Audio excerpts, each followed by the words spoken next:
2, 1... Salut tout le monde, comment ça va en ce mercredi? Ce mercredi, vous avez l'habitude, sur ma chaîne YouTube, c'est le jour des best-of de live Twitch, en mode Crystal Ball. Et aujourd'hui, alors que la saison NBA approche à grands pas, j'ai décidé à mon tour de vous faire mes previews. À ma sauce, vous allez voir. Le concept, de toute façon, je vous l'explique juste après. Ne vous inquiétez pas, ce qu'il faut retenir, c'est que aujourd'hui, nous allons nous concentrer sur les 15 équipes de la conférence Est. Alors let's go, hein, on y va, on ne perd pas plus de temps et c'est parti. Qui va remporter la guerre de l'Est cette saison en NBA?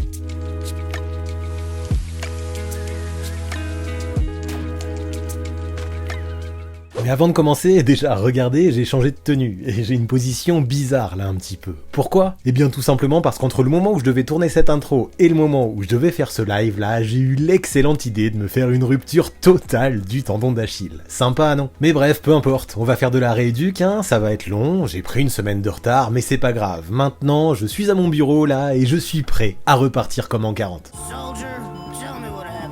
Et finalement, ce qui est cool, un petit peu de bonheur dans mon malheur, c'est que cette vidéo est sponsorisée par Aigral, qui me fait l'immense plaisir de me faire confiance pour que tous ensemble justement on parle de ce sujet. Aigral, j'imagine que vous connaissez, et sinon, va falloir vous y mettre. C'est juste le meilleur plan pour obtenir un cashback qui se cumule quand on fait des achats sur le net. Que ce soit avec l'appli, le site ou l'extension, avec eux, vous allez faire des économies sans même vous en apercevoir, en additionnant peu à peu des petites sommes qui peuvent vous permettre de choper un gros chèque à la fin de l'année. De mon côté, je viens de l'installer, et surtout, je me suis amusé à calculer grosso modo ce que j'aurais pu gagner l'année précédente. La moyenne pour un utilisateur d'Aigral, c'est de récupérer un chèque de cashback équivalent à 120 € par année. Mais de mon côté, ça aurait plutôt dépassé les 300 balles, au vu du grand nombre d'achats que je fais sur internet, mais aussi au vu du très grand nombre de sites partenaires. Asos, Nike, Apple, la SNCF, Cdiscount, et surtout Uber Eats, dont je suis devenu un immense client depuis ma blessure, tous sont des partenaires qui me permettent un cashback. C'est la même chose pour mes courses en ligne, sur le drive d'Intermarché par exemple. Ils sont partout. Il y a plus de 1800 sites partenaires. Et en vrai là, en retirant cette somme en décembre par exemple, avant Noël, ça aurait pu permettre de faire de bons cadeaux à vos proches, ou même à vous-même, si comme moi vous êtes des rats. Là-bas, tout est gratuit, sécurisé, il n'y a aucune revente de données, ils le garantissent, c'est ultra safe. Puis vu que le cashback est cumulable avec les soldes et les codes promo, il y a moyen de faire de très grosses économies grâce à Aigral. Donc go, hein, moi ce que je vous propose c'est d'aller vous inscrire directement avec le lien que vous trouverez en haut de la description. Déjà avec ce lien, vous obtiendrez 10 € gratos dans votre cagnotte plutôt que les 3 qui sont habituellement offerts, mais en plus de ça, ce sera un soutien direct à tous mes projets. En gros, c'est comme si vous me faisiez un don, mais sans rien dépenser, et qu'en plus de ça, vous vous offriez l'opportunité de toucher un gros chèque à la fin de l'année grâce au cashback. Plutôt nice, non? Alors je compte sur vous pour vous inscrire sur Aigral avec mon lien et me dire d'ici un an combien vous aurez gagné grâce à cette extension. Je suis sûr que beaucoup de petits malins qui sont derrière la caméra vont bien en profiter, et j'ai hâte de savoir combien vous aurez gagné. Mais en attendant, revenons à notre sujet et parlons de la guerre de l'Est.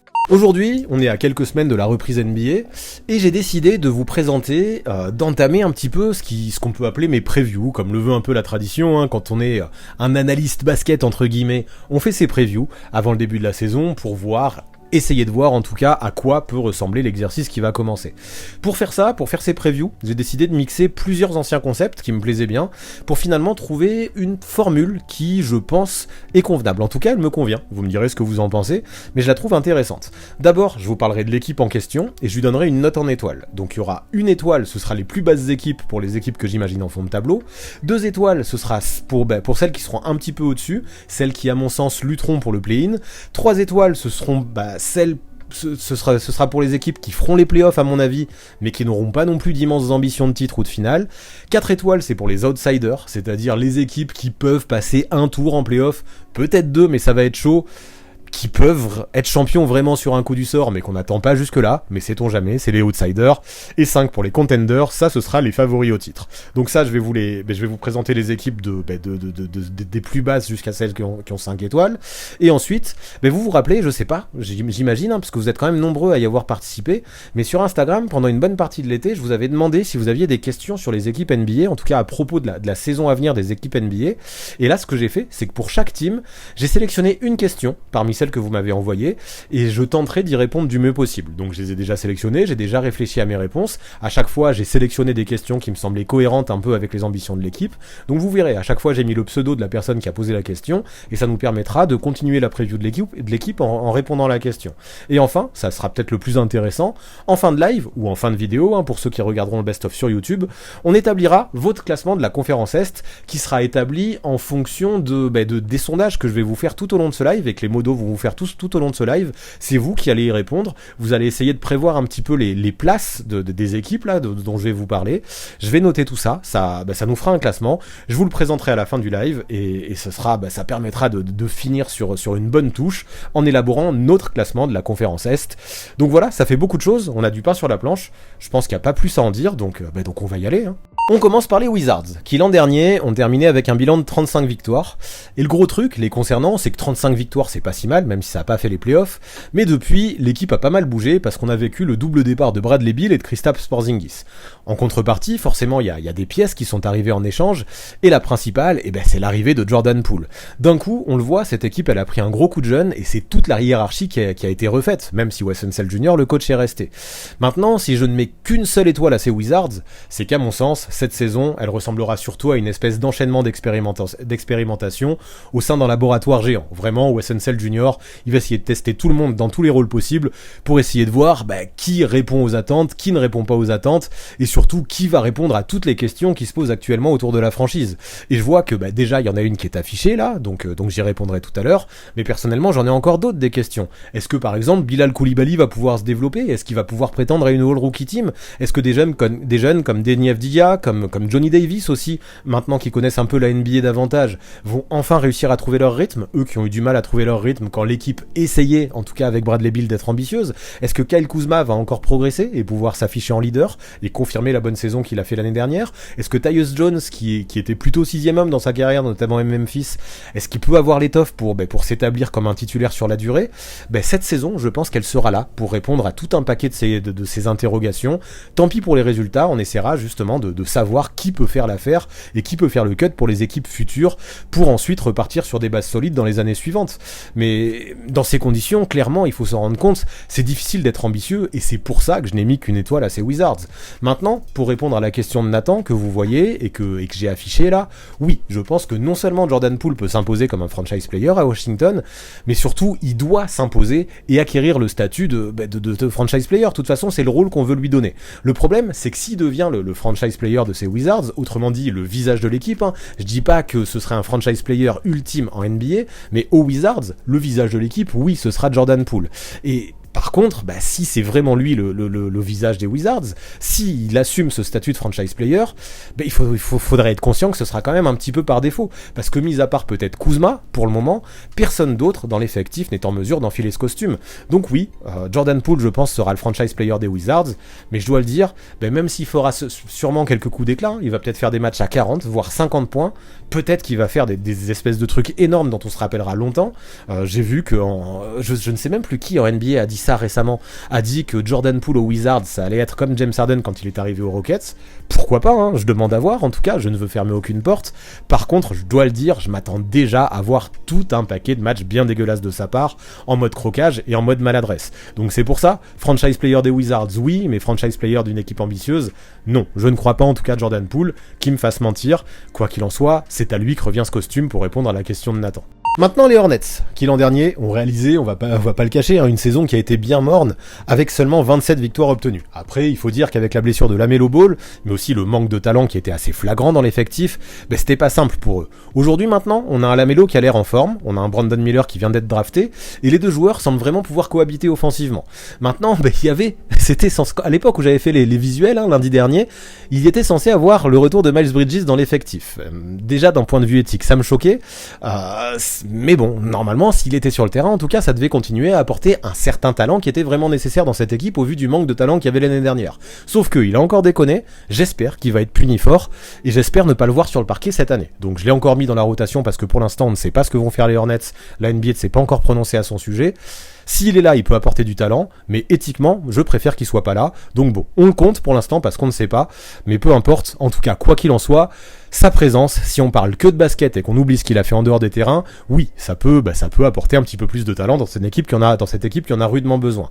J'aime également que désormais on ait un Mark Williams, le pivot, qui semble avoir un rôle de titulaire indéboulonnable. Maintenant il est sophomore et l'an dernier, quand il était rookie, je trouve qu'il avait déjà montré à quel point il pouvait faire progresser la défense collective des Hornets presque à lui tout seul. Vraiment, à partir du moment où il a été titularisé, on a vu les Hornets ils se sont mis à défendre. Et je pense que Mark Williams peut continuer justement sur cette lancée et faire du bien à ces Hornets. Et ça peut faire plaisir à cette équipe qui a justement besoin de jeunesse et de pièces intéressantes avec du potentiel et du talent pour les tirer vers le haut. On a un Nick Smith Jr. aussi qui va être rookie, qui peut être prometteur. La re-signature de PJ Washington aussi pareil, c'est une bonne chose. Et par rapport à l'an dernier, pas de doute, c'est mieux, surtout si la Melo Ball est en bonne santé. Maintenant, tout ça, je le cache pas, ça me semble encore très très fragile et toujours très insuffisant pour lutter à l'Est, et ce des deux côtés du terrain. Voilà pourquoi je suis pas allé plus haut qu'une seule étoile. Et même si la Melo Ball en bonne santé peut surprendre et peut-être permettre aux Hornets d'avoir un petit peu plus de win que ce que j'imagine. Mais pour l'instant, j'ai même pas de certitude sur la capacité de la Melo Ball de rester en bonne santé sur toute une saison. Donc non, je ne voulais pas me mouiller, mettre 2 étoiles. Pour moi, une étoile, ça suffit pour le moment pour Charlotte. Après, pour répondre à la question de Robin, et je pense que c'est ça l'essentiel, qui demande comment essayer de recréer un début de hype chez ces Hornets qui jusque-là sont bien tristes.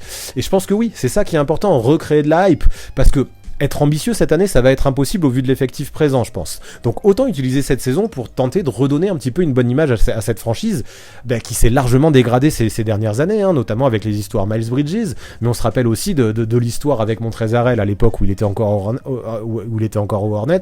Ça faisait un peu équipe de cas social jusque-là, et redorer le blason de cette franchise, je pense que c'est la meilleure ambition que peut viser cette équipe cette année. Donc pour ça, évidemment, la clé ce sera la Melo Ball. Il a un jeu spectaculaire. Clairement, c'est un joueur qui plaît aux fans, il peut être dans les highlights, dans les top 10, et ça, c'est ce qui, essayer de faire des choses belles sur le terrain, même si ça apporte pas beaucoup de victoires, mais un basket un peu construit, un LaMelo Ball qui fait de bonnes actions, clairement, ça peut faire du bien pour ramener une certaine hype du côté de Charlotte. Il faut donc qu'il évite les blessures, clairement, et si ensuite son association avec Brandon Miller, qui est le numéro 2 de la dernière draft, peut fonctionner, comme j'imagine que ce sera le cas, parce que j'imagine que ces mecs sont vraiment complémentaires, je pense que ça peut suffire pour ramener au moins un tout petit peu d'enthousiasme chez certains fans, et permettre de servir de tremplin pour ensuite surfer sur la vague et essayer de faire en sorte que cette équipe, on parle d'elle plus pour le basket que pour ce qui se passe en dehors du terrain.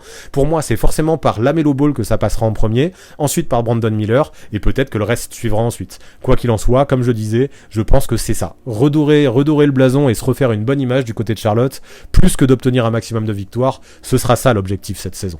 Go maintenant les Pistons, qui l'an passé ont terminé en tant que lanterne rouge de la conférence Est, en finissant la saison avec seulement 17 victoires, sachant que eux aussi ont été privés de leur meilleur joueur, Cade Cunningham, pendant quasiment l'intégralité de la saison, et ça aide pas. Donc maintenant, après que le meneur, Cade Cunningham, se soit fait remarquer positivement avec la Select Team cet été en mode sparring partner pour Team USA, l'équipe va clairement compter sur lui, et je pense qu'elle a raison de le faire, parce que vraiment, je trouve qu'il a du talent, le bonhomme. Pendant qu'autour de ça, on a une team qui continue à monter son projet autour des jeunes, en ayant fait venir un coach Monty Williams, qui vont payer une fortune, et qui en termes de leadership a largement fait ses preuves par le passé, et qui je pense peut être une pièce très utile pour ces Pistons.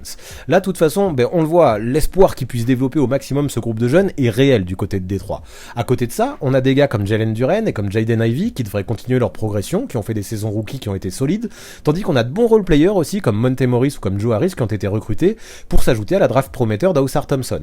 On a aussi un Killian Hayes qui finalement fait une bonne pré-saison, j'ai fait une vidéo aussi à son sujet il y a pas longtemps, faudra voir ce que ça donne, je pense que c'est un petit peu la saison de la dernière chance pour lui. Je pensais à l'époque qu'un trade serait peut-être le mieux qui puisse lui arriver, mais sait-on jamais, si Monty Williams lui donne du temps de jeu, peut-être qu'il pourra tirer son épingle du jeu, à voir, et pour le futur, clairement ça peut donner quelque chose, mais pour que ça donne quelque chose, il va falloir que ça joue ensemble, il va falloir construire un fond de jeu, et il va falloir que Monty Williams montre qu'il est capable de développer ce groupe de jeunes. Maintenant, est-ce que ça peut donner quelque chose pour le présent ? Non, j'y crois pas beaucoup, du moins pas encore, je trouve que c'est trop tôt, Voilà pourquoi je mets qu'une étoile. J'ai peut-être un petit peu réfléchi à en mettre 2, mais je pensais qu'il fallait que je me limite à une. Ensuite, pour répondre à la question de Ant qui a été posée, et qui demande s'il ne vaut pas mieux transférer des jeunes pour obtenir un All-Star à Détroit, je me dis que non, pas encore, c'est trop tôt. Le All-Star des Pistons, c'est censé être Cade Cunningham. Donc il va falloir le laisser se développer, il va falloir voir ce que ça donne, Cade Cunningham, voir ce que ça donne quand il fait une saison à 100%, une saison en bonne santé en 2023, après le bon été qu'il a fait.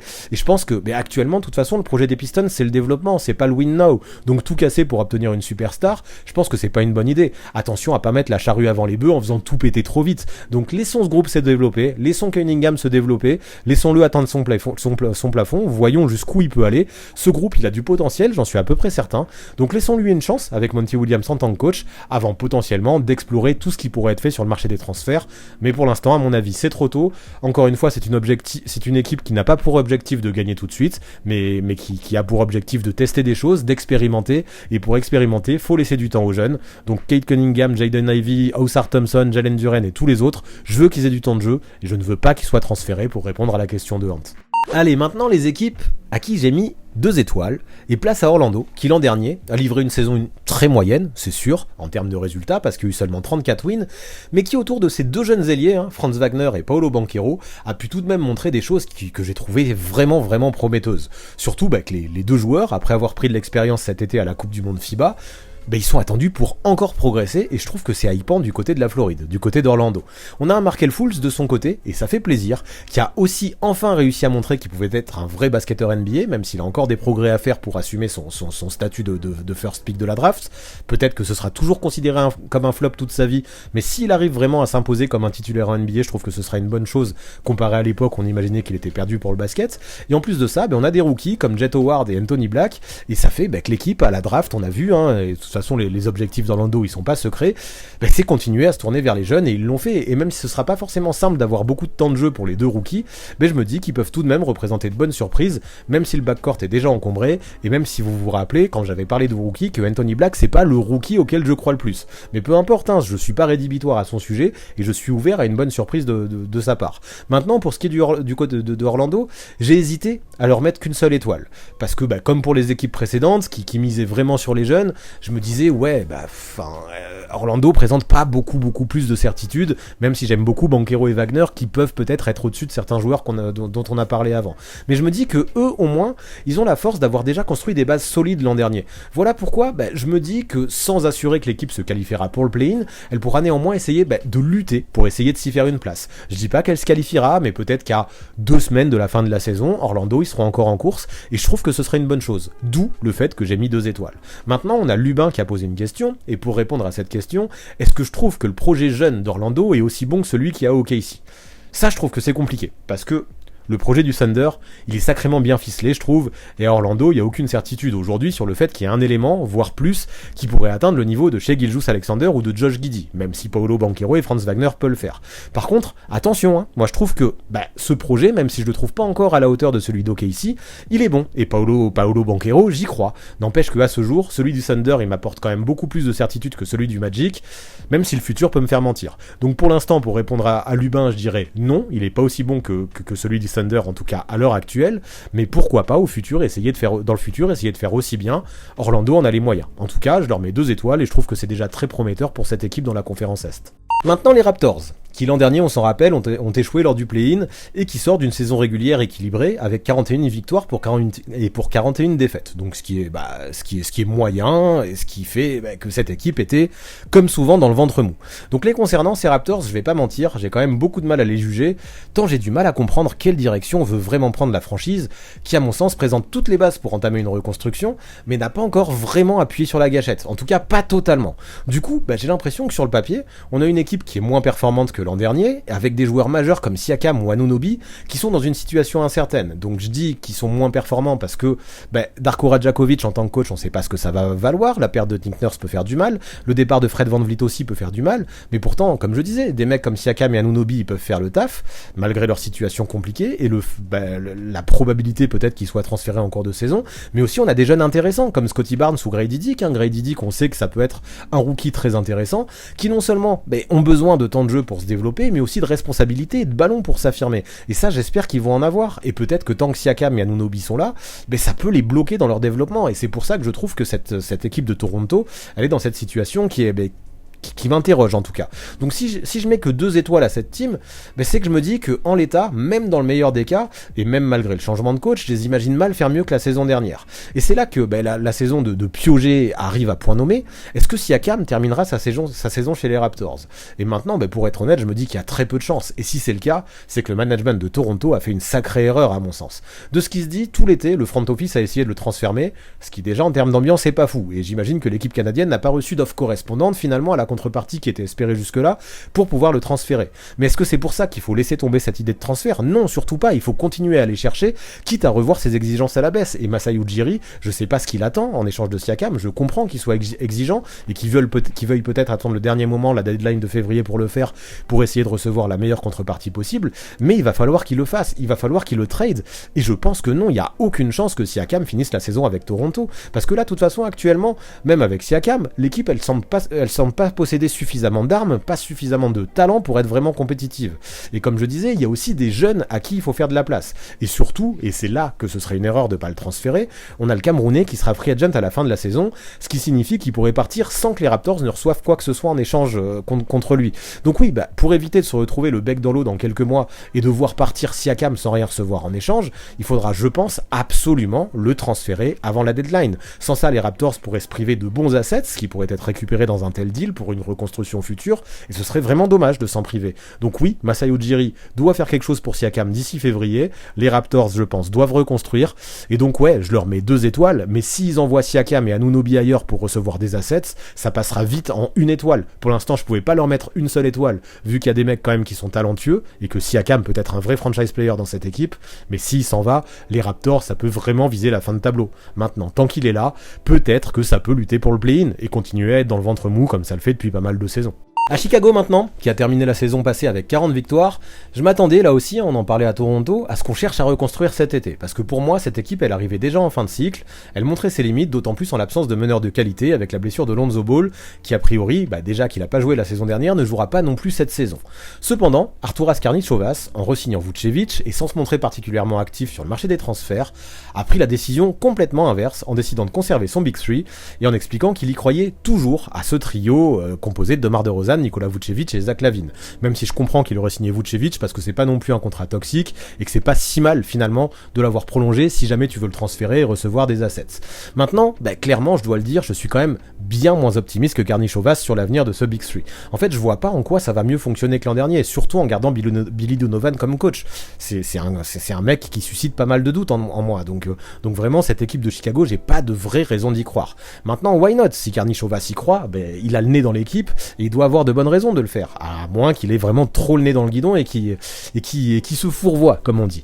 Et puis le truc, c'est que je trouve qu'il y a quand même des vraies contradictions dans son discours à Karnišovas. Lui, il disait que cette année, il voulait quand même transformer un petit peu le jeu de l'équipe, il voulait que son équipe court plus et tire mieux de loin. Et là, franchement, quand je vois le roster, quand je vois comment il est composé, je vois quasiment aucune pièce qui correspond réellement à cet objectif de jouer vite et de devenir une équipe de snipers, en fait. Le talent est présent dans l'équipe, il n'y a pas de souci pour ça, mais en termes d'équilibre, en termes de dynamique de groupe aussi et de cohésion, j'ai beaucoup trop de doutes pour ces Bulls, et c'est bien pour ça que je ne leur mets que 2 étoiles. Pour moi, c'est en lutte pour le play-in, ça peut faire le play-in.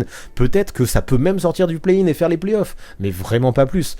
Donc, l'arrivée de Jevon Carter, pour répondre à la question de Matt que vous voyez ici, je pense qu'elle peut faire du bien, mais déjà, je sais même pas s'il sera titulaire, et je pense que comme c'était le cas en fin de saison dernière, c'est plutôt Caruso qui va starter. Billy Donovan, même si Caruso est pas un meneur, on a vu que Billy Donovan aimait bien donner des minutes de jeu à Caruso au poste 1, et même s'il met Carter en tant que titulaire, il pourra pas faire la même chose que Lonzo Ball, comme le dit Matt, de toute façon, parce que Carter, c'est un très bon scoreur, il a un shoot qui est plus que correct, par contre, c'est pas du tout un grand playmaker, et c'est un playmaker qu'il faut à ses Bulls, parce que Carter, l'an passé, il faut s'en rappeler, il tournait à peine plus de 2 passes décisives par match.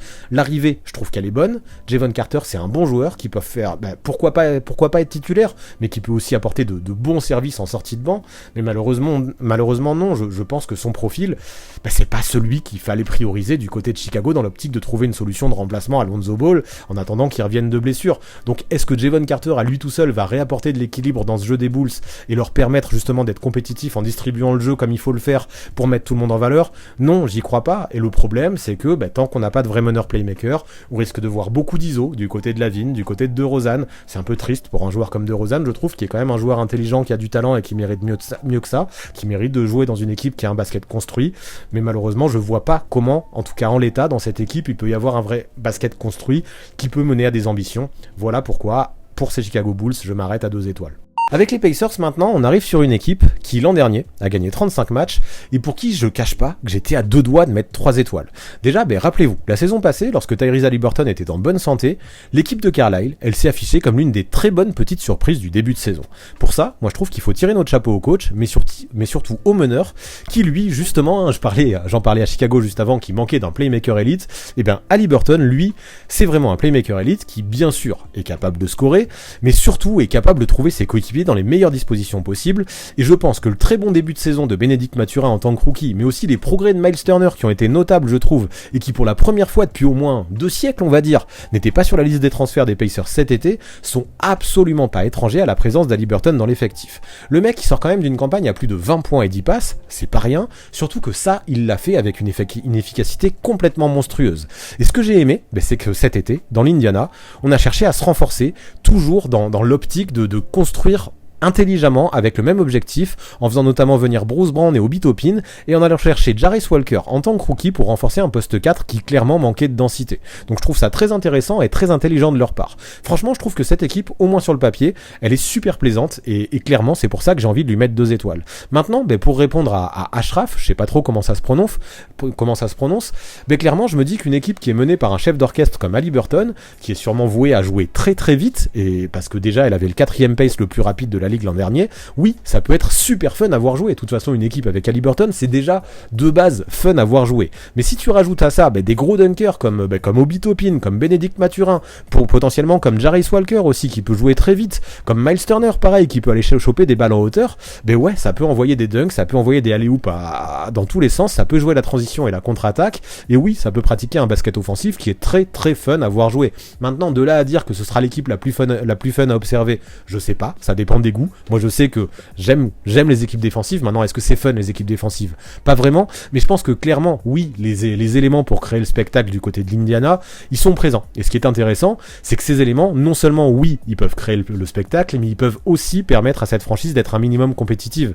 Donc vraiment oui, ça fait partie des équipes que j'ai hâte de voir jouer, d'un point de vue du fun, mais aussi d'un point de vue basket tout simplement. Et ouais, cette équipe d'Indiana, je lui mets 2 étoiles, mais franchement j'ai envie de lui mettre un bon 2,5 parce qu'elle était vraiment pas loin des 3, je pense.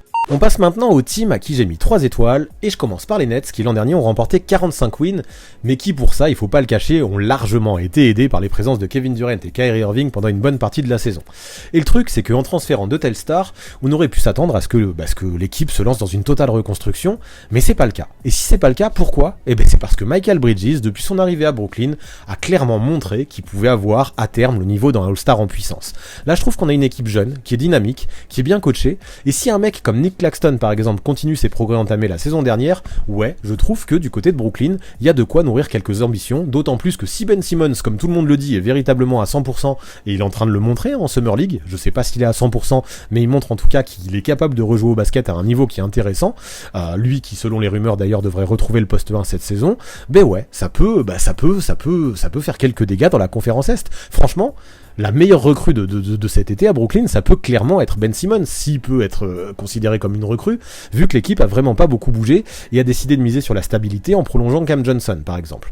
De toute façon, moi je trouve que ça servait à rien de reconstruire, parce que le pic 2024 il appartient aux Rockets, et franchement déjà on a de bonnes bases, et pour moi, un duo Simmons-Bridges, qui peut potentiellement être à 100%, ça peut faire de belles choses des deux côtés du terrain, défensivement comme offensivement, parce que Simmons, on a beau dire ce qu'on veut sur son manque de shoot, quand il est au top de sa forme physique et mentale, alors ok, ça a été rare ces dernières années, mais s'il est capable de l'être, ça reste un super playmaker et surtout un défenseur élite. En vrai, je trouve que cette construction de roster, si tous les joueurs répondent aux attentes, c'est plaisant, et c'est bien pour ça que je mets 3 étoiles à ces Nets. Donc maintenant, pour répondre à la question de Baptiste qui me demande s'il ne manque qu'une superstar pour faire de cette équipe un contender sérieux, j'ai envie de dire oui et non, dans la mesure où c'est Mikal Bridges qui est attendu pour être cette superstar. Maintenant, est-ce que ça peut être une superstar qui amène une équipe au titre? C'est trop tôt pour le dire, ou en tout cas, peut-être pas encore. Mais quoi qu'il en soit, c'est pas pas grave, parce que l'objectif à court terme, je trouve que c'est plus le développement des pièces majeures, essayer de montrer à ces jeunes comment s'inscrire dans une culture de la win, essayer d'accrocher les playoffs pour leur donner cette expérience-là, et continuer à développer cette expérience-là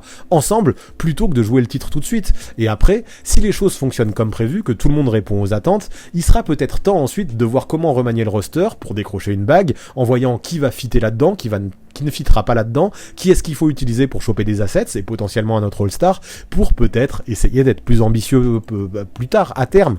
Mais pour le moment, ça me semble trop tôt. J'en parlais tout à l'heure pour d'autres équipes, c'était Détroit, on me posait à peu près la même question. Pour moi, c'est trop tôt. On va laisser d'abord, je pense, ces pièces se développer ensemble, d'abord, avec un Ben Simmons à la main, et on va voir ce que ça donne avant de casser l'effectif pour récupérer une superstar. Et je pense que c'est la meilleure des choses que les Nets sont à faire pour l'instant. Si ça se trouve, Ben Simmons et Michael Bridges vont très bien jouer ce rôle, ils vont très bien s'entendre, ils vont surprendre énormément de monde, avec d'autres joueurs comme Cam Johnson, Dorian Finney-Smith et Nick Claxton, ça peut être très bien entouré. On a un banc aussi qui a des pièces très intéressantes, je pense à un Cam Thomas qui peut continuer à se développer, et ouais, je me dis que cette équipe, en l'état, elle a pas besoin de bouger tout de suite, elle a besoin de développer ses pièces, de créer une alchimie, de jouer ensemble, et de se développer surtout pour voir quel est son plafond, parce que pour l'instant, on le connaît pas, ce plafond de cette équipe de Brooklyn, donc avant de faire quoi que ce soit, évaluons où est-ce qu'il se situe ce plafond, on verra ce que ça donne, parce que je trouve ce roster quand même très intéressant et c'est pour ça que je lui mets 3 étoiles. Maintenant les Hawks, qui l'an dernier ont terminé avec un bilan aussi qui était équilibré, 41 victoires pour 41 défaites, mais qui cet été ont pas forcément beaucoup recruté et qui en plus de ça ont dû enregistrer le départ de John Collins à Utah. Pourtant, est-ce que j'imagine forcément que cette équipe sera moins performante que l'an dernier alors que le roster a l'air un petit peu diminué ? Eh ben non, parce que John Collins, je dois le dire, je trouve qu'il avait fait son temps du côté d'Atlanta, et son départ permettra peut-être à Snyder, qui aime axer, on le sait, ses systèmes sur le shoot de loin, on l'avait vu du côté d'Utah, de donner du temps de jeu à Saddiq Bey, que je vois bien titulaire au poste 4, tant c'est un spécialiste du shoot extérieur, et tant il pourrait profiter de la gravité qui sera engendrée par le duo des Dejounte Murray et Trae Young sur le backcourt pour briller. J'ai hâte de voir ce que Saddiq Bey peut donner avec un coach comme Quinn Snyder sur la durée. Et en fait, je trouve que ce changement de coach, c'est un petit peu la clé pour moi. L'an dernier, on a un Snyder qui est arrivé en fin de saison, et même s'il a eu l'occasion de montrer des choses intéressantes, il avait pas vraiment eu le temps de travailler et de prendre ses marques. Et je trouve que rien que ça, avoir un Snyder qui va avoir un training camp avec cette équipe, même si le roster paraît un petit peu moins dense que l'année dernière, ça peut peut-être faire progresser cette team. Parce que là, je compte vraiment sur lui pour emmener cet effectif talentueux au minimum en playoff, c'est l'objectif, et c'est bien pour ça que j'ai filé 3 étoiles à cette équipe. Snyder, de toute façon, dans sa carrière, il l'a montré. Sa spécialité, c'est d'exploiter au maximum le potentiel de ses joueurs. Et je l'en sens capable, d'autant plus si Trae Young se montre investi et à l'écoute, lui qui connaissait des difficultés dans sa relation avec Macmillan. Il va falloir espérer maintenant que le mariage fonctionne bien avec Snyder. Concernant Trae Young, on sait que c'est un petit peu pile ou face, mais si ça fonctionne, attention, cette équipe, elle peut être assez intéressante. Si le meneur il s'investit à 100% dans les systèmes de son nouveau coach, qui va probablement essayer de mettre en place une attaque en mouvement, comme il sait le faire, dans laquelle Young n'a clairement pas l'habitude d'évoluer, cette équipe des Hawks peut vraiment devenir très dangereuse. Sans ça, s'il n'arrive pas à s'adapter à ça, et s'il montre que Trae Young c'est un meneur qui a besoin que du ballon et qui est incapable de s'investir et de s'impliquer dans une attaque différente de celle du Hero Ball, ça peut être tout l'inverse qui se passe du côté d'Atlanta, et le meneur ça pourrait vite devenir la prochaine superstar qui se trouvera disponible et transférable, vu qu'en plus de ça on a un Dejounte Murray qui vient d'être prolongé, et je pense que si on doit transférer un joueur entre Young et Murray, c'est peut-être Young qui sera transféré, d'autant plus depuis que le management a changé l'année dernière. Mais maintenant nous n'en sommes pas là, laissons une chance à Trae Young, laissons une chance à cette équipe, et on verra ce que ça donnait. Si je lui donne 3 étoiles, c'est que j'y crois encore un minimum. Maintenant, pour répondre à la question de Karen, qui me demande si enfin l'équipe va développer un jeu défensif, je suis pas sûr, j'y crois pas vraiment. Même si à Utah, défensivement ça s'est toujours plutôt bien passé pour Snyder, là-bas il pouvait quand même bénéficier dans son système de la présence de Rudy Gobert qui à lui tout seul permettait à l'équipe d'être très bonne défensivement. Mais toujours Snyder, lui, sa spécialité, ça a été le jeu offensif. Et clairement, c'est un tacticien qui base la plupart de ses systèmes et la plupart de son jeu sur l'attaque. C'est là-dessus, je pense, qu'il doit reconstruire les Hawks. Les Hawks, on le voit, de toute façon, ils ont pas les pièces pour devenir une grosse défense, donc ça va pas être l'objectif. Par contre, ils ont les pièces pour avoir une attaque qui est très performante. Il manque de l'huile, il manque des rouages, il manque du ciment, il manque des systèmes. Et Snyder, ça, il peut apporter ça. Donc non, j'imagine pas forcément de miracle dans cette équipe, ou une grosse transformation définitive avec Snyder de l'autre côté du terrain, du côté défensif. Cependant, je pense que s'il arrive à faire jouer cette équipe d'Atlanta ensemble en attaque, et de manière impactante, avec un Trae Young qui arriverait à s'adapter à d'autres systèmes, et je crois en Snyder pour être capable de ça, je pense que le coach aura déjà réalisé une bonne part de son contrat l'année prochaine. Let's go les Knicks maintenant, qui sortent d'une saison à 47 victoires, cette saison à 47 victoires qui les a quand même portés jusqu'en demi-finale de conférence, bravo à eux. Et dans cette équipe aussi, on n'a pas fait beaucoup de changements, on a décidé de miser sur la continuité, avec un starting five qui a priori devrait rester le même que l'année dernière, et avec un Dante DiVincenzo qui va jouer le rôle de recrue majeur. Et en vrai, je comprends le management d'avoir misé sur cette continuité, car cette team, depuis l'arrivée de Jalen Brunson, a déjà montré qu'elle pouvait avoir du cœur, qu'elle pouvait avoir de la complémentarité. On a un Mitchell Robinson qui commence à bien mûrir, qui fait moins d'erreurs, qui devient un protecteur de cercle intéressant, un rebondeur très intéressant aussi, qui est moins naïf, plus impactant, et je trouve que c'est une pièce assez indéboulonnable au poste 5 de ces New-Yorkais, et qui est souvent assez sous-coté dans le rôle et dans son apport. Après, on a un Quentin Grimes qui, depuis qu'il est titularisé, s'éclate vraiment dans son rôle de 3&D, depuis qu'il a remplacé Evan dans le 5 de départ, et en RJ Barrett, même s'il reste toujours un petit peu une énigme pour moi en termes d'impact et d'implication, tu sais jamais vraiment ce qu'il va donner, mais je pense qu'on a quand même un RJ Barrett qui peut réaliser une grosse saison après sa Coupe du Monde intéressante sous le maillot du Canada.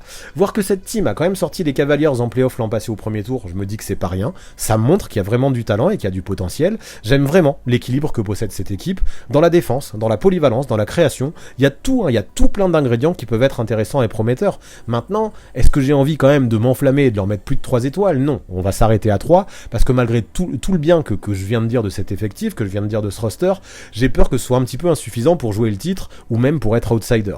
Et justement, c'est là que vient la question de Tanguy, qui me demande quelle pièce pourrait sauter en termes, si les Knicks faisaient des mauvais résultats. Et si pendant longtemps, je pense que j'aurais répondu RJ Barrett, pour moi ça aurait été le départ qu'il aurait fallu prioriser, parce que je pense qu'il a une bonne cote. Aujourd'hui, c'est pas lui que j'enverrai ailleurs, parce que je commence vraiment à y croire en RJ Barrett. Même si effectivement l'année dernière il m'a déçu, je me dis que ce serait peut-être une erreur de le transférer ailleurs. Donc je me dis que le premier qui pourrait faire ses valises si l'équipe ne dépasse pas le premier tour des playoffs par exemple cette année, c'est Julius Randle. Le mec est très talentueux, je veux pas lui enlever ça, mais c'est quand même un mec qui reste assez irrégulier et assez imprévisible dans son impact, qui peut apporter de bonnes choses, qui peut être clutch, on l'a vu en saison à Miami, je me rappelle l'année dernière, mais en contrepartie, on l'a vu en play-off, à chaque fois il s'est montré décevant, il a fait 2 campagnes de play-off dans sa vie, et à chaque fois, il n'a pas été au niveau, et il a montré qu'à chaque fois, il a eu des difficultés à exister face à des défenses qui se resserraient. J'ai l'impression que Julius Randle, il va falloir s'y habituer, c'est pas forcément un joueur qui va performer en play-off, c'est plus un joueur de saison. Donc pour moi, si cette équipe devait plafonner et devait essayer de jouer le titre et qu'il fallait transférer une pièce, ce serait Julius Randle que j'essaierais d'envoyer ailleurs pour essayer d'obtenir des pièces peut-être un petit peu plus sûres, des guerriers qui vont eux performer en play-off, qui vont continuer à fitter avec cet ADN des Knicks et qui, ce seront des joueurs plus sûrs en play-off, ne serait-ce un joueur plus sûr en play-off, ça ferait du bien.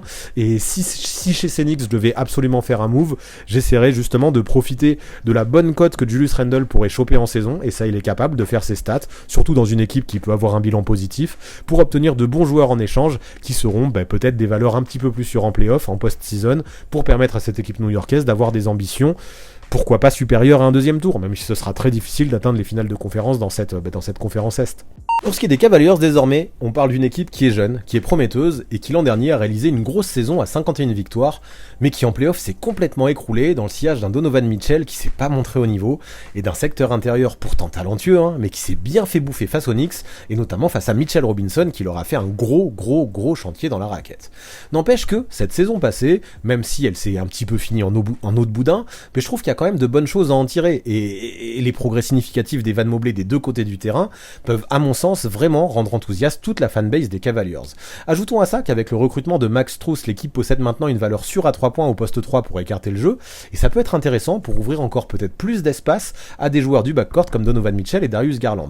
Maintenant aussi, on a un Caris LeVert qui, malgré tout son talent, avait un profil trop créateur pour s'épanouir dans cette équipe, je pense, et qui du coup va être relégué sur le banc. Et je trouve que c'est pas plus mal, parce que Caris LeVert, ceux qui me suivent depuis longtemps, ils savent que c'est un joueur que j'adore, sauf que ses qualités, à mon avis, dans cette équipe de Cleveland ne pouvaient pas être utilisées à leur paroxysme, dans la mesure où il y avait plus besoin d'un shooter ou d'un défenseur que d'un autre créateur autour de joueurs comme Darius Garland et Donovan Mitchell. Du coup, pour répondre à Léopold, ça s'enchaîne bien, je pense que ce serait pas une mauvaise idée en effet de transférer Caris LeVert.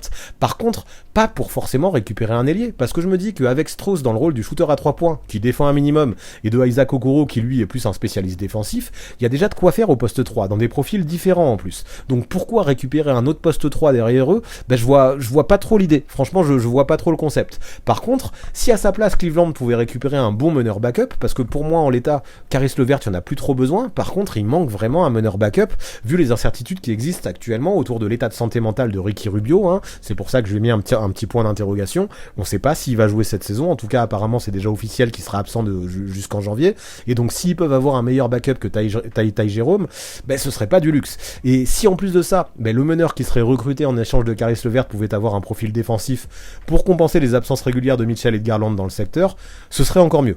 Quoi qu'il en soit, je laisse 3 étoiles à ces Cavs, mais je dois l'avouer, j'aurais pu leur en mettre 4 quand même, hein, parce que l'équipe globalement, malgré l'absence de réel meneur backup, elle me plaît. Le recrutement qui a également fait venir George Niang aussi en plus de Max Strus, c'est intéressant. Il va lui aussi apporter son adresse extérieure, sa combativité, et je trouve que ça a été fait de manière plutôt intelligente. Surtout que, comme je disais, on a Evan Mobley qui, je pense, peut continuer à progresser, notamment en attaque, et devenir un vrai danger. Il y a pas mal de cadres qui peuvent continuer à step up, Darius Garland en fait partie aussi, et donc ouais, je pense que Cleveland a largement de quoi nourrir de réels ambitions, peut-être pas assez pour être outsider, mais vraiment pas loin. Pour accéder à ce statut, en fait, je pense que le seul truc qui m'a manqué pour leur donner 4 étoiles, c'est la présence de JB Bickerstaff en tant que coach, qui, je pense, en tout cas j'ai beaucoup de doutes sur le fait qu'il soit l'homme de la situation, pour imaginer qu'avec lui, une équipe peut aller loin en play-off. Donc voilà, il fait partie des pièces qui pour moi suscitent le plus d'interrogations à l'approche de la saison, mais à part ça, cette équipe elle est bien construite, il manque peut-être un meneur backup, mais je la trouve plus équilibrée, plus talentueuse, et plus prometteuse encore que l'année précédente. Donc ouais, 3 étoiles pour Cleveland, ça me semble un minimum. Let's go, on passe aux équipes à qui j'ai mis 4 étoiles maintenant, et comme je disais, Cleveland, ils étaient pas loin de ces équipes, et là, on commence par parler du Heat de Miami. Et je vais être honnête, si je les considère encore comme outsiders, c'est principalement grâce à 2 hommes, vraiment 2 hommes, Eric Spoelstra et Jimmy Butler, qui l'un comme l'autre, on le sait, sont capables de faire des choses complètement exceptionnelles en play-off. À côté de ça, les 4 sont toujours là, et c'est très bien, Bam Adebayo et Tyler Herro pourront continuer à apporter leur talent, et permettre à l'équipe de rester compétitive, on en est à peu près sûr. Cependant, j'ai peur que les pertes de Gabe Vincent et de Max Strus fassent quand même du mal à cette équipe, et le manque de poste 4, surtout n'a toujours pas été comblé. Donc, de ce que j'ai pu lire à droite à gauche, la solution la plus probable, ce serait d'y décaler Jimmy Butler au poste 4, pendant que Josh Richardson, le revenant du côté de Miami, occupera le poste 3, sauf que Richardson, je l'aime bien, il a des qualités, mais il faut en être conscient, depuis son départ de Miami en 2019, il a montré de vraies limites partout où il est passé, lui qui a quand même l'habitude d'avoir une sélection de shoot assez dégueu, malgré tout ce qu'il peut apporter en défense, et tout ce qui peut justement faire du bien dans cette hit culture, et bien fitter dans les systèmes de jeu de Eric Spoelstra. Maintenant, sait-on jamais, peut-être qu'il pourrait retrouver un très bon niveau justement en retrouvant coach Spoelstra, parce qu'à l'époque c'est bien lui qui lui avait permis de percer et qui avait su l'utiliser exactement dans le bon costume. De toute façon on le sait, et le tacticien, c'est pour ça que j'ai envie de mettre autant de valeur sur son nom, c'est sa spécialité de justement de faire briller les joueurs qui sont peu attendus et les pousser au-delà de leur potentiel. Moi je parlais de certains coachs là tout à l'heure comme Quinn Snyder qui avait pour spécialité de tirer le maximum du potentiel des joueurs. Spoelstra il est encore meilleur que ça, j'ai l'impression qu'il arrive à tirer encore plus que le potentiel des joueurs en les mettant pile dans leur rôle, et ça je trouve ça balèze. Et je trouve ça balèze, mais vraiment je pense qu'il y en aura vraiment besoin encore au 8 cette année s'ils veulent être ambitieux pour compenser les failles que semble présenter ce roster. Parce que après qui sait, en plus de Josh Richardson, on a des mecs comme R.J. Hampton, comme Thomas Bryant, peut-être des mecs comme Justin Champagny aussi, ou Jaime Raquez Jr. qui pourraient nous surprendre avec un coach comme lui, qui les mettra dans les bons systèmes et dans les bons costumes. Je le redis, mais c'est en grande partie grâce à lui que je considère encore le Heat comme outsider. Sans ça, je pense que je les mettrais bien plus bas. Maintenant, Montillet me demande si ce serait une bonne idée de faire venir Harden, qui du côté de Philadelphie a demandé son transfert pour compenser le fait que finalement, alors qu'il était très attendu du côté de Miami, Damian Lillard ait finalement pris la direction de Milwaukee. Et franchement, je suis pas sûr que faire venir James Harden ce sera une bonne équipe. Ok, Kyle Lowry c'est très léger en meneur, surtout à 37 ans, et encore plus avec R.J. Hampton comme backup. Et donc oui, il y aurait un monde où le playmaking de Harden ferait du bien à cette team, Se renforcer au poste 1, ça peut faire que du bien à cette équipe de Miami.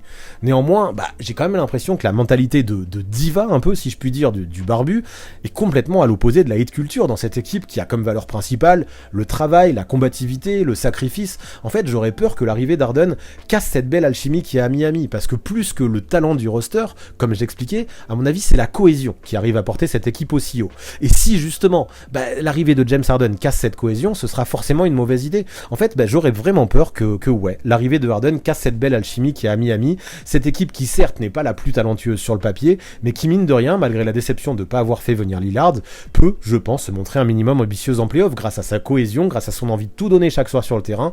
Ce sera la meilleure clé, je pense, de toute façon, pour tenter encore une fois de réaliser de belles choses. Le collectif avant les individualités, et si tu penses collectif avant individualité, c'est peut-être pas la meilleure chose du monde de faire venir James Harden, qui à mon avis correspond pas au profil de cette équipe. Donc ouais, cette équipe, elle semble affaiblie sur le papier, mais avec un joueur comme Jimmy Butler, accompagné par un mec comme Bam Adebayo, qui défend comme un chien, qui pour moi fait déjà partie des meilleurs défenseurs de la ligue, avec un gars comme Tyler Herro, et surtout avec un coach comme Spoelstra, et ben ouais, chaque année, de toute façon, j'ai l'impression qu'on se dit la même chose, que le 8, ils vont rien faire, et pourtant, chaque année, ils nous font des grosses choses en play-off. Donc, vraiment, à la base, j'étais parti pour leur mettre 3 étoiles, mais j'ai pas le choix, je leur en mets 4, grâce à Eric Spoelstra et Jimmy Butler.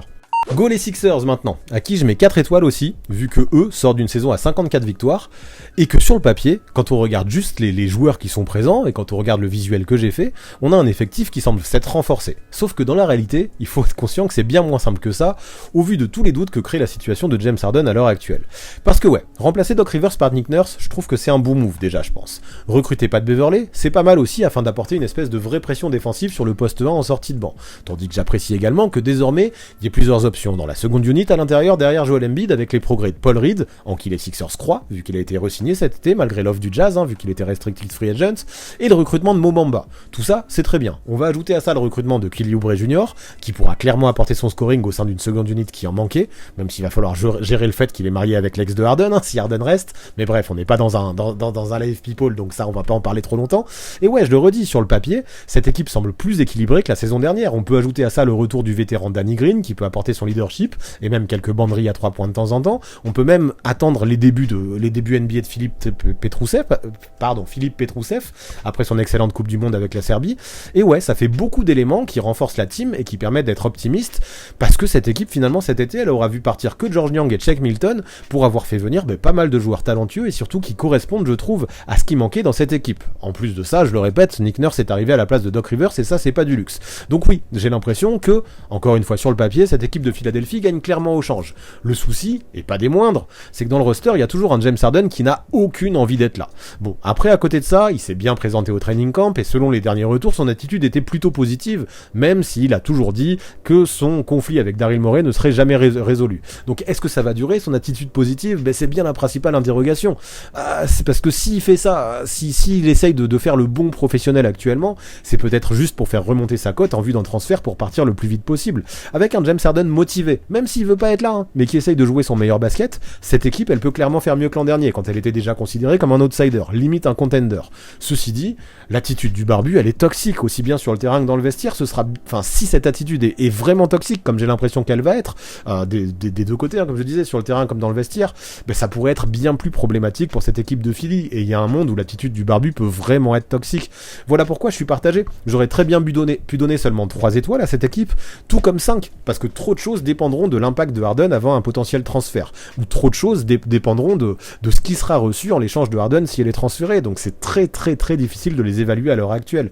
La clé, je pense, comme Odule en parle dans sa question, ce serait que Tyrese Maxey s'impose en véritable lieutenant de Joel Embiid. Le mec, il progresse à la vitesse de la lumière depuis qu'il est arrivé en NBA, il a des qualités de shoot élite, c'est assez fou, j'en parlais dans un live récent, on a l'impression que sa sélection de shoot, elle est bidon, c'est n'importe quoi, et pourtant, il a des pourcentages qui sont complètement hallucinants. C'est aussi un super joueur de transition qui va très vite, et malgré ses limites défensives, je trouve qu'il apporte une fraîcheur et une envie qui sont primordiales en fait à ces Sixers.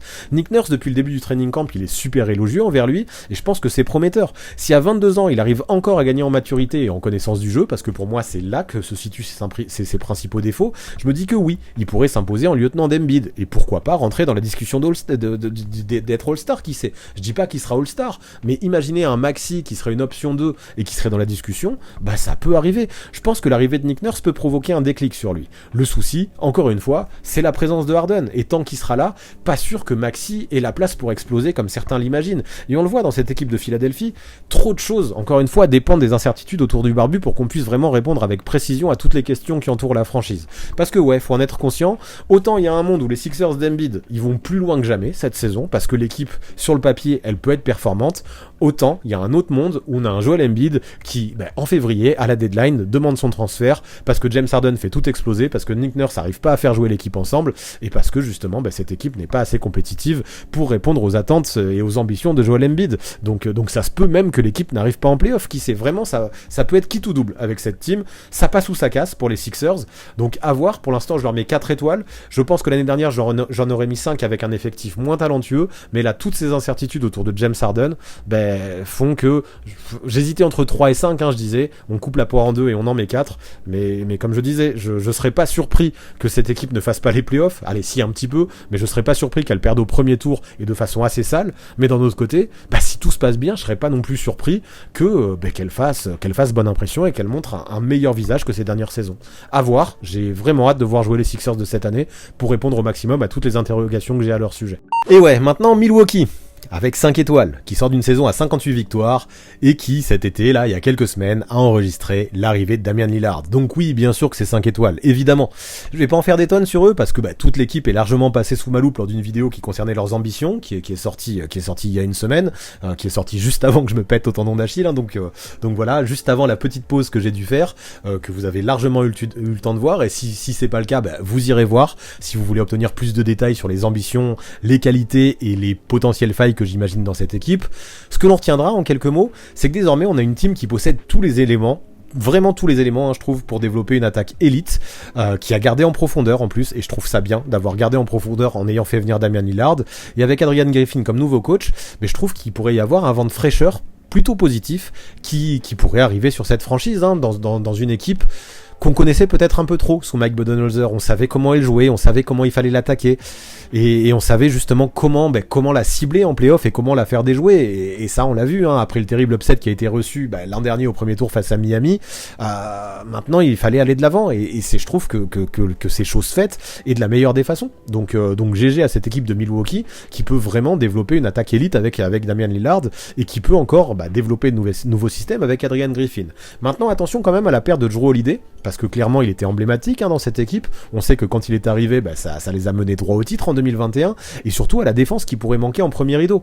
Même si à côté de ça, j'ai d'autres interrogations plus minimes, on va pas en parler forcément tout de suite, parce que encore une fois, je les ai largement abordées dans ma vidéo, mais c'est aujourd'hui clairement cette défense sur les postes 1 et 2, ma première source d'inquiétude concernant ces Bucks, qui avec Cameron Payne et Malik Beasley, qui pourrait d'ailleurs très bien starter au poste 2, je me dis, à la place de Pat Connaughton, n'ont pas vraiment de solution non plus pour apporter cette défense. Beasley peut défendre un petit peu, mais c'est pas non plus un défenseur élite, clairement pas. À voir si Chris Middleton maintenant est potentiellement Marjon Beauchamp, qui j'imagine aussi potentiellement Marjon Beauchamp, s'il arrive à se développer, peut être titulaire au poste 2, donc à voir si Middleton et Beauchamp, qui eux sont des bons défenseurs, arriveront à compenser ça, mais ce sera pas facile, et il va falloir qu'ils abattent beaucoup de travail.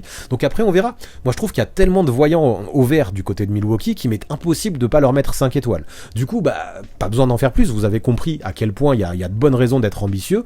On va passer directement à la question qui me demande si Giannis peut finir MVP en 2024. Et là encore, je vais aller vite. J'ai envie de dire que oui, tellement année après année, on a un Greek Freak qui remplit toutes les conditions, aussi bien individuelles que collectives, et des deux côtés du terrain aussi, qui est capable de faire des perfs vraiment marquantes aussi pour être potentiellement MVP, tout en permettant à sa team de faire partie des meilleurs bilans à l'Est, et je pense que ce sera le cas encore, que bien sûr que Giannis Antetokounmpo peut faire partie de la course au MVP et peut être MVP. Cependant, est-ce que c'est mon favori pour remporter ce trophée ?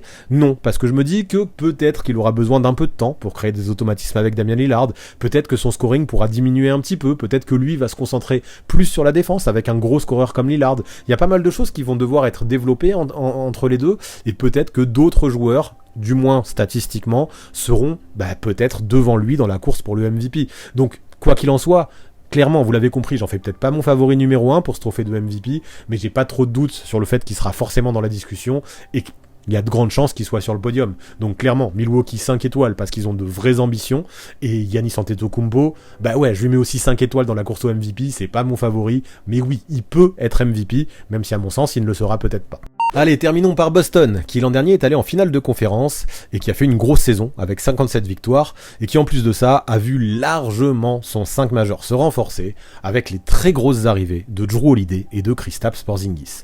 Cet été, j'avais fait une vidéo sur l'arrivée du laiton dans le Massachusetts, et je le cache pas, même si j'étais persuadé qu'il pourrait apporter beaucoup de choses, je restais quand même un petit peu sceptique quant au départ de Marcus Smart et à la dureté défensive qu'il pouvait apporter, lui qui depuis des années s'était imposé un petit peu comme le cœur et l'âme de cette franchise de Boston. Sauf que là, depuis, il a été remplacé par Jrue Holiday, un bien meilleur attaquant, un meilleur défenseur, je pense aussi, même si Smart a déjà eu un deep et Jrue Holiday non, mais dans tous les cas, je pense globalement un joueur plus fiable, moins imprévisible que ce que pouvait l'être Marcus Smart, même si Jrue, ces dernières saisons, c'est vrai qu'il faut le dire aussi, a eu la fâcheuse habitude de perdre un petit peu son niveau de jeu en play-off. Quoi qu'il en soit, l'arrivée de Holiday, elle compense tous les doutes que j'avais sur la perte de Marcus Smart, et si on la couple à celle de Porzingis, ça nous fait un starting five qui est complètement mortel du côté de Boston, et ce, des deux côtés du terrain, ça peut faire des dégâts de fou furieux. Le souci, en contrepartie, c'est qu'avec tous ces trades, les Celtics ont complètement dépouillé leur banc où seul Derrick White pour moi est une réelle valeur sûre, même si j'aime bien ce que Peyton Pritchard est en train de venir et que ça peut être l'année de l'explosion pour lui. Maintenant, si on ajoute à ça le fait que Joe Mazzulla, c'est pas non plus un coach expérimenté et qu'en playoff il a montré certaines limites dans ses adaptations en cours de match notamment, ça peut apporter aussi certaines failles à cette équipe de Boston malgré tout le talent que peut avoir le 5 de départ.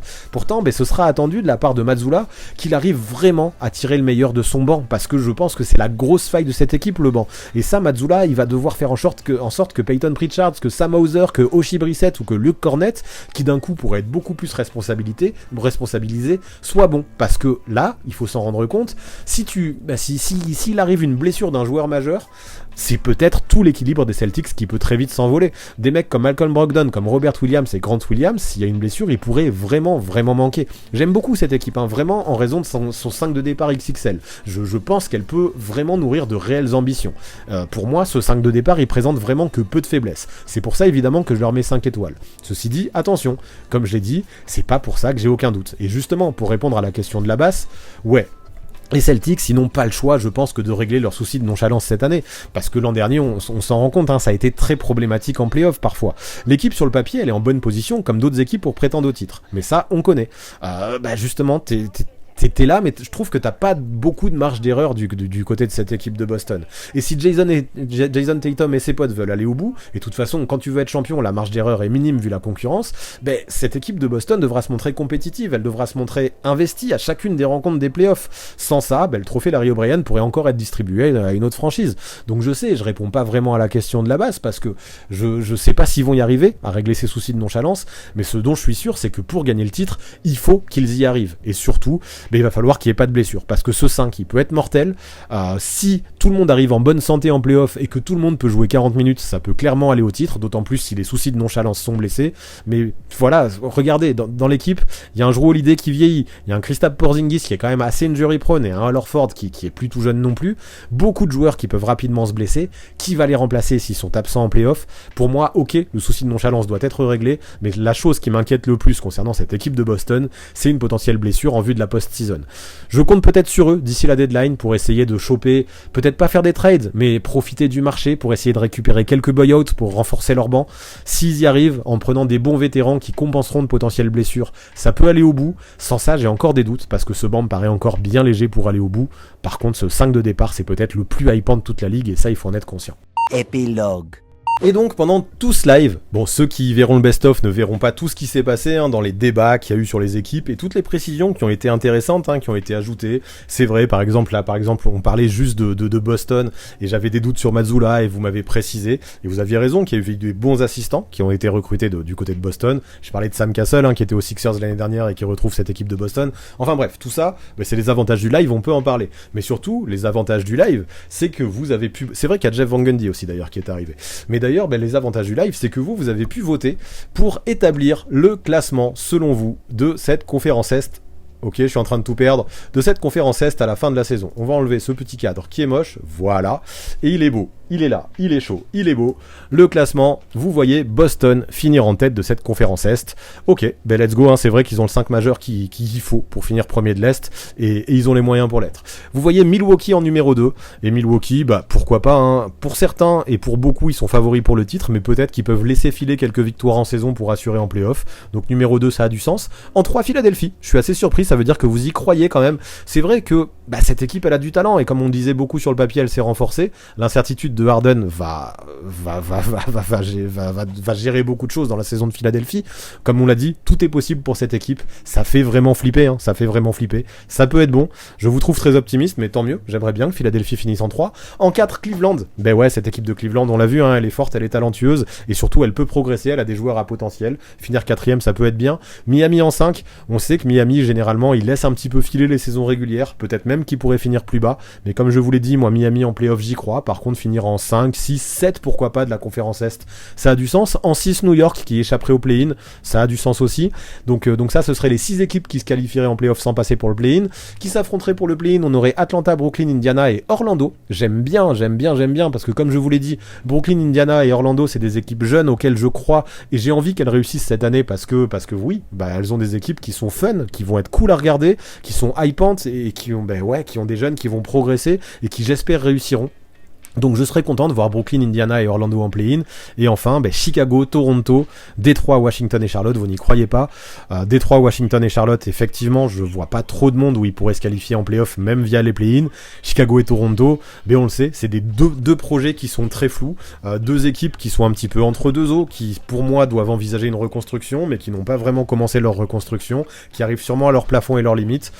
Peut-être qu'une des deux pourrait accéder au play-in, et encore, faudra voir ce qui se fera depuis la deadline. Et je comprends que vous n'y croyez pas, et je comprends que vous les ayez mis hors play-in.